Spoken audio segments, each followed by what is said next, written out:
สวัสดีครับบอลลอยชาแนลบอลลอยกราวเดอร์บาเดอร์นี่มาอันนี้ก็มาเซ็นฐานใหม่เนาะเปียเนาะใช่ได้ฐานใหม่ครับนี่นี่เป็นฐานปีเนียมอย่างดีเปียเอาทีละอันนะเซ็นฐานโอ้ยพูนแจ๋วน่าจะหนักหัวหน่อยนึงเปียเลยต่อบั้งท่อนะครับท่อไฟนะนี่ท่อเดินไฟท่อ PVC ท่อเดินไฟครับเส้นฐานไหมให้แคล้วคลอดปลอดภัยในการใส่ฐาน นี่ครับผมเรียบร้อยครับ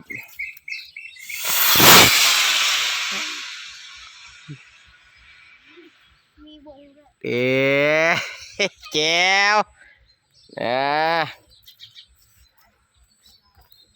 แก้วเลยครับคลิปนี้พูดขึ้นไป